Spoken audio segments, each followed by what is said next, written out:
This is gonna be crazy.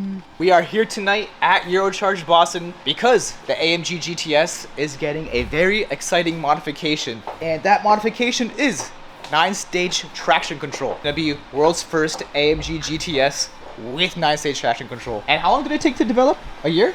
8 months? We've been actively working on it for the last 7 months. 7 months. Getting the parts alone took that long. Really? Oh yeah. So we removed the trim piece that covers these 2 screws. And then once they're out, this is the trim piece. Once they're out, we remove these 2 screws. And then we lift up and pull back the center console to remove the cover. Ooh. This is gonna be crazy.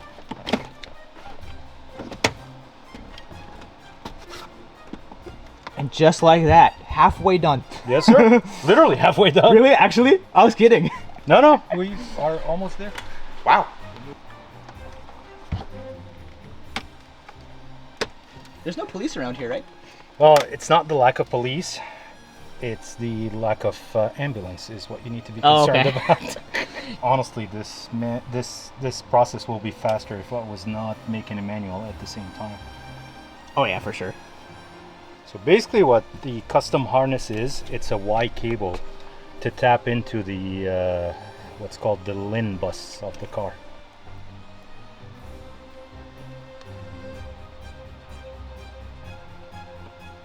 So while the console is out, Bejas is kind enough to fix my cup holder thingy-majiggy. So, yay, now it won't get stuck. It's street cars. You're not the only one with Mercedes Loop. I also have one that has been with me since dinosaurs roamed the earth.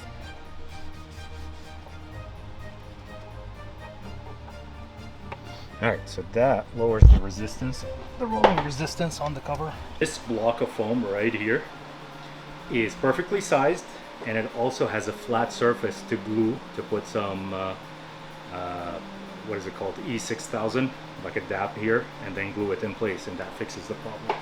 And slide it here. Some action. Here we go. There's a click and a click. Now we do the programming. I'm not gonna put the screws back in just in case if we need to lift this up one more time and make any adjustments to the wires, but I think we are good to go. And here's my magic box. This is a prototype box that we've designed. It gives us OBD interface into the car so we can do the programming. This is the moment of truth. All right. Just turn it on and turn the ESP off? Yeah, go ahead and start it. Okay. We just won't do it for too long because the garage door is closed. Don't worry about it. Alright, do the honors now. Hold the button down. Oh, let's go! Oh, that looks so cool. That is so nice. Fist bump me. Let's go. Yeah. Alright, I'm gonna turn it off so that way we don't die. Oh, that is so satisfying to turn to. Listen. ASMR video. I'm gonna just be playing with this every single time I turn the car off, just because it sounds so satisfying. Yep. And the light show that it gives you when you first start the car. Right? Wait, light show? Yeah, start it. Hold on, light show. Oh, you're right. So, if someone wanted to buy this, how would that go for them? So they're going to receive the kit that you showed at the beginning of the video, the harness and the trim. Well, depending on if it's a coupe or convertible. If it's a coupe, you're going to get the exact same situation as here. If it's convertible, you're going to get the knob and a box that's going to go here in this cavity, roughly. We're still developing it, but it's still the same functionality. The reason why you do that on the convertible, there's a switch block right here, so we cannot have this trim in here. So all you need to do is pop the center console, run the wires, and let us remote into the car. We'll do the programming remotely, and you'll be good to go. Exciting times, guys. Exciting times. And is it also available in Canada? It is available in Canada. No, Canada and Europe. Last thought, please don't kill yourself. This thing scared me. This is like unlike anything it's gonna change the car. It's gonna take all of the nannies away. treat it with respect, because I didn't when I first enabled it and it almost got me. So break yourself in when you get one. But it will help elevate your driving experience, help you become a better driver. And it should give you better acceleration too. It's if you do a few starts, it's gonna allow you to dial the slip and how aggressively the ASR intervenes, timing retardation when the car detects that it's slipping. So you can dial that down with it. I am going to be doing some testing later on this week. For me, it's going to be a few days. For you guys, it's going to be like 3 seconds. Today, we're going to be doing some testing. Look at my yellow knob right there. You see my yellow knob? We will be doing some launch controls for you guys. Let's go. In race mode, it automatically puts it into sport handling, but that's not what we want.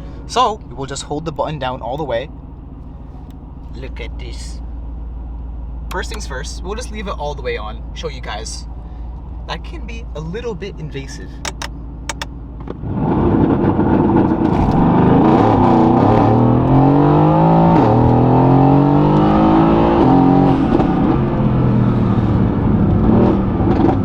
And I'm sure, as you guys heard, the car was cutting off a lot of power. So that was fully on. Now let's try it with 5 ticks.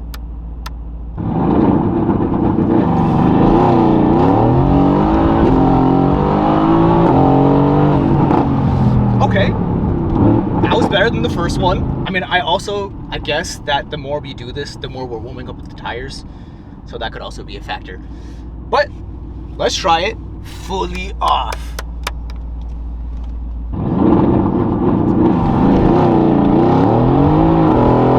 Oh my God. And I know doing this in a straight line isn't gonna really show us the full potential of this. We have to go to the track. But obviously we can't go to the track right now. I also think the main point of this isn't just to do like silly donuts and drifting and power sliding. It's to really get the sweet spot of your traction. Hot day on the track, maybe level 7, level 8, level 9 if you're really experienced. Let's say it's a little bit damp, it just finished raining. 4, 5. It's all about finding the sweet spot.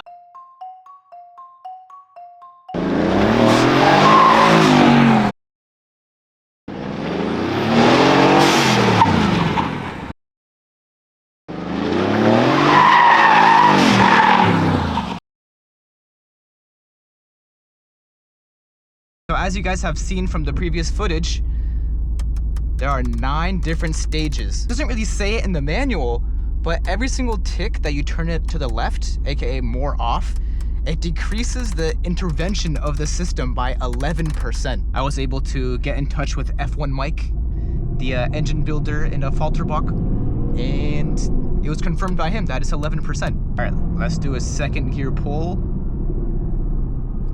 Level 5.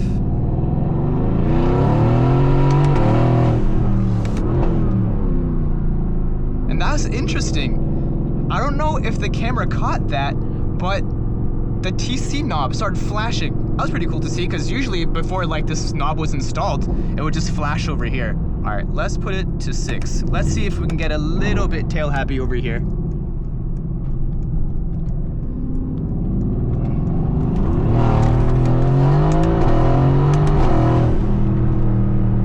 We did a little bit. Level 6 felt pretty good.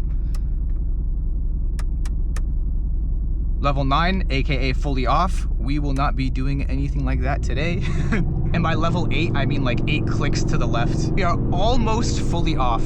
Ideally, now that this knob is installed, I would like to take it to the track sometime this summer, so we can really start to test what this knob will actually do on the track.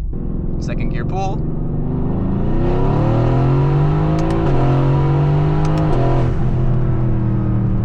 Damn, that was nice.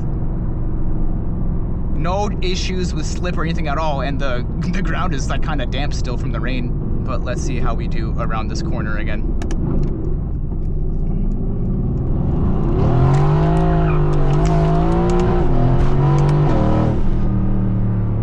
I kind of bounced off the rev limiter over there, but I smacked my thumb against the paddle shifter, but it worked out. But overall, even on level 8, as you guys seen from that, you can definitely get a little bit tail happy over there. But it doesn't feel like the car wants to kill you.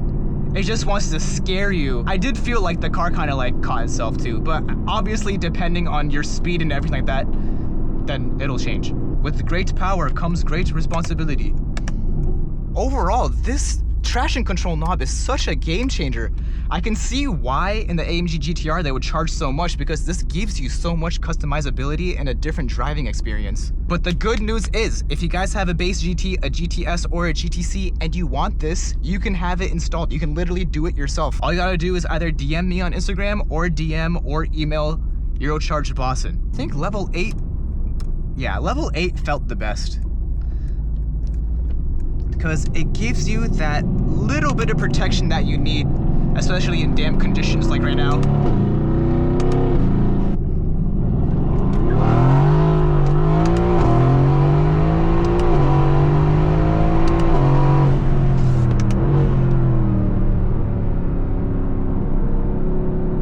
Wait, oh shit, we need gas. Oh god. I guess this is what happens when you have too much fun.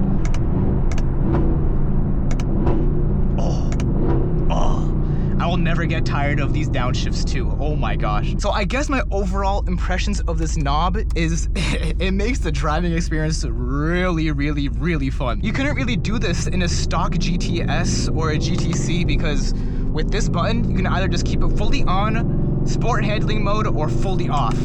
There's nothing in between sport handling mode and fully off that would like make you feel a little bit more safe, but this comes in so clutch. So before the car had this knob, I could probably say that sport handling mode felt like maybe around 20 to 30% less interference. So like that would equate to around 2 or 3 on this knob. If you guys are enjoying this build so far, make sure to hit that subscribe button, because we're gonna be adding rear axle steering to the GTS, and that's gonna bring this thing to a whole nother level. I uploaded a video saying that I'm gonna be adding rear axle steering on Instagram and TikTok, and then people got all super crazy saying, oh, it's never gonna handle like a GTR, blah, blah, blah. Think about it. If I add rear axle steering to my GTS, my specific GTS is 1 inch wider than an AMG GTR. I don't know, guys. I think after rear axle steering, it's gonna be pretty close to an AMG GTR. For those of you that are curious, this knob and the rear axle steering is installed using fully OEM Mercedes parts. If you guys have a GT, a GTS, or a GTC and you want this 9-stage traction control knob, you can hit me up on Instagram, or you can hit up Eurocharged Boston on Instagram. And if you guys have any questions, let me know. And don't forget to subscribe, because we're gonna be making this car even crazier by adding the rear axle steering.